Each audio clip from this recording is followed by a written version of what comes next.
Por supuesto que están viendo a una persona que está siendo amenazada con un arma de fuego.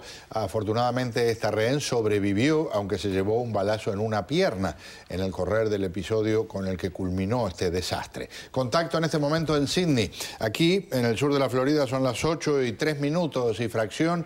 En Sydney ya es martes y ya ha pasado el mediodía. Le digo bienvenida a nuestra colega de SBS Australia, Soraya Caicedo.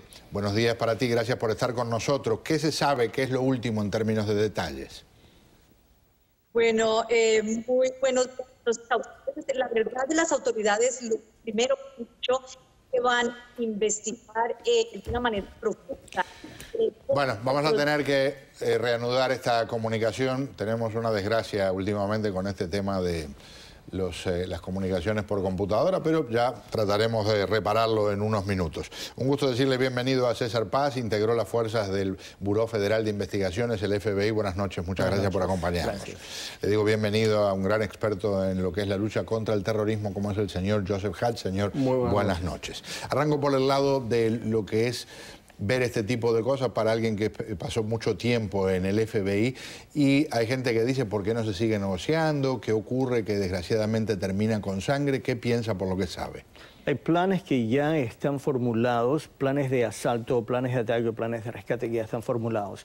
No son cosas que se formulan en el momento. Ya hay varios planes de los cuales se pueden modificar de acuerdo a las circunstancias, pero cuando un secuestrador hace el primer ataque o hace un disparo o toma la vida de uno de los secuestrados, por lo regular esa es la señal, la bandera roja o la luz verde que necesita un equipo táctico para hacer una entrada dinámica y no solamente neutralizar al secuestrador, pero al mismo tiempo tratar de salvar las vidas del resto de secuestrados.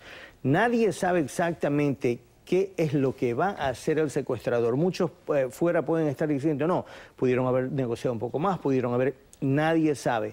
Una vez que se viola la santidad de la vida de una sola de las personas que está dentro, es luz verde para el equipo táctico. Y no son solamente ellos los que toman la decisión, o el líder, sino que hay una serie de chequeos o verificaciones que se tienen que hacer de antemano para poder llegar a eso. Vamos a profundizar en un instante con el señor Hatch, a ver si tenemos suerte ahora reanudando el contacto con Soraya Caicedo. Adelante, Soraya.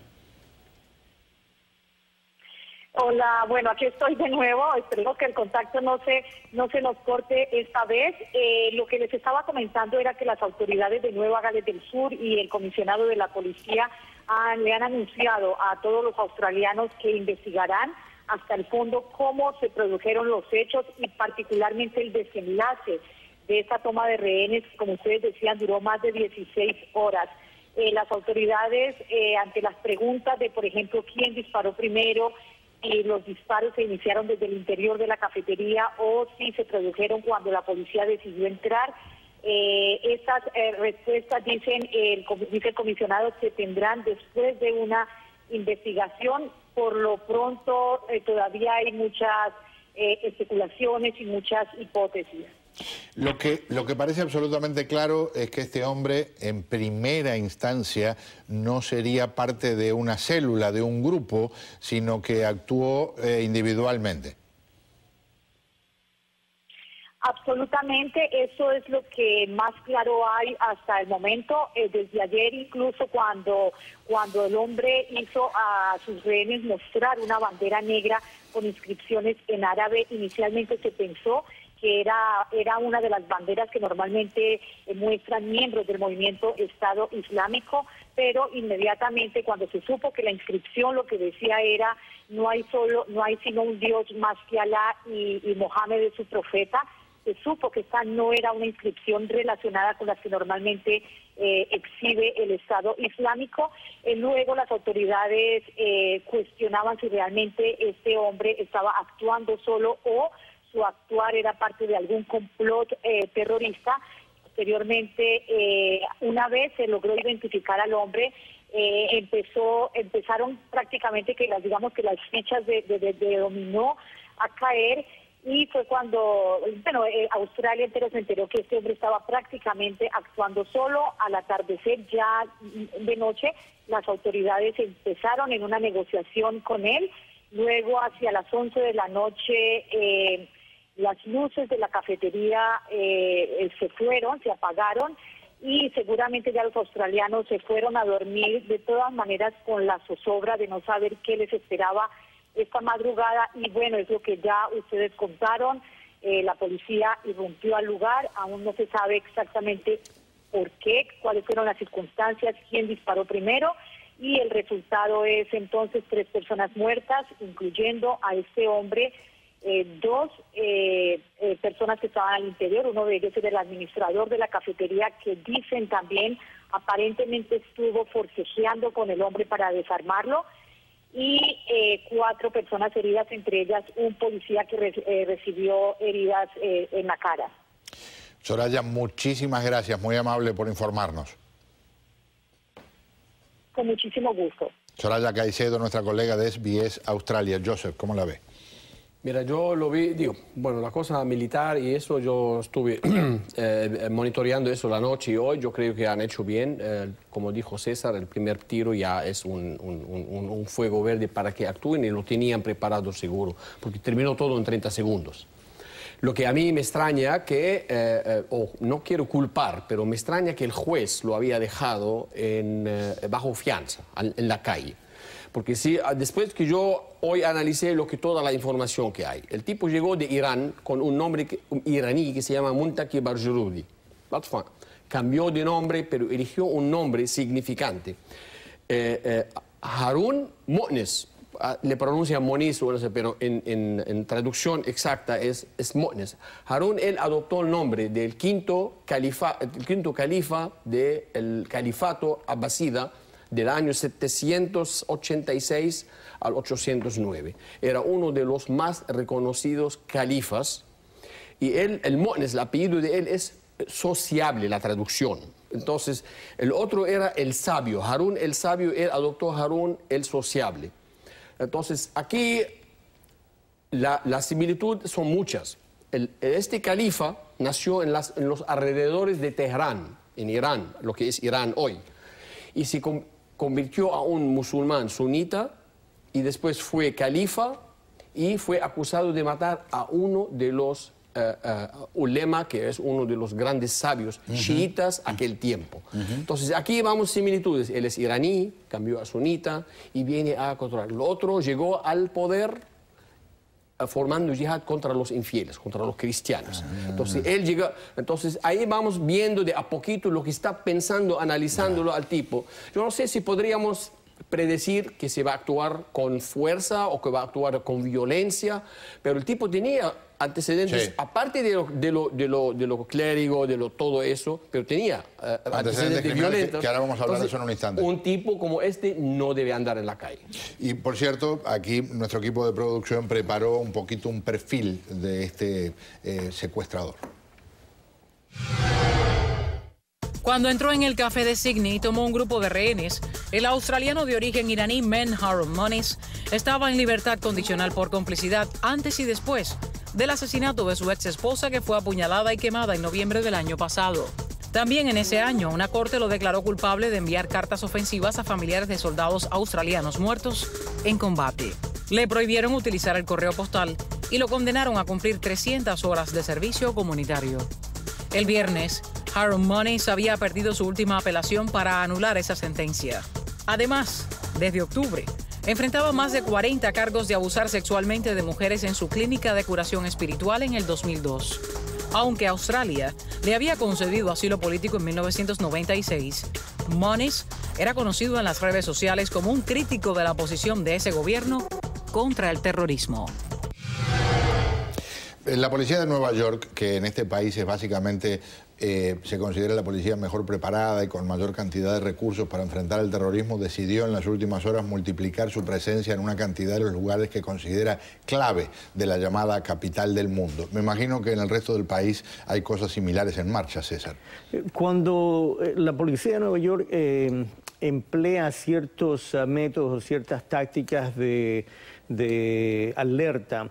Eso es una luz roja para el resto de policías o departamentos de policías no solamente en el lado este de Estados Unidos, pero se despliega eso a todo el país, exactamente. Ahora, subrayemos una cosa, este hombre, este secuestrador, tuvo tantos problemas criminales, acusado, se cree que a través de su novia o su conviviente asesinó a su exesposa. Odio dentro de él es algo que alguien tenía que haberlo visto, alguien tenía que haber visto el patrón que él representa. Odio en contra aquellos que violan la santidad del Oriente Medio, aquellos foráneos que van ahí. Odio al establecimiento, al gobierno, no solamente a los australianos, para el resto de personas que están peleando o combatiendo el terrorismo internacional. Y esto, en términos de extremismo, no hay duda que era un extremista, lo que se puede discutir el concepto del terror, pero cuando alguien siembra terror con un acto de este tipo, es un acto de terrorismo. En todo caso, hubo ya en Canadá, de Australia, hubo un episodio en Nueva York de que un hombre atacó con un hacha y es el gran miedo que hay a estas ratas solitarias. Pero Joseph tiene más detalles que me parecen fascinantes, porque el califato que gobernaba el califa en cuyo nombre se inspira este hombre tenía su capital en un lugar que hemos mencionado mucho en estos días. La capital de aquel califato era Raqqa, en Siria. Que es la capital hoy del califato de ISIL. Lo que sí hay que identificar a esta gente y decirle de que este califa nunca ha hecho lo que ellos están haciendo ahora. Todo lo que hizo él, la conquista. Pero en su época era el auge, era la época de oro de los califatos. Educación, ciencias, literatura, hasta el canto desarrolló en aquella época, y este califa Harún al-Rashid ha hecho la librería más antigua del mundo musulmán, se llama la Casa de la Sabiduría. La biblioteca. La biblioteca sí. Es la primera, una de las primeras. Entonces ellos eligen solamente la conquista, matando a gente, islamizar y todo, pero todo lo que es desarrollo, educación, todo eso no lo ven, no quieren verlo.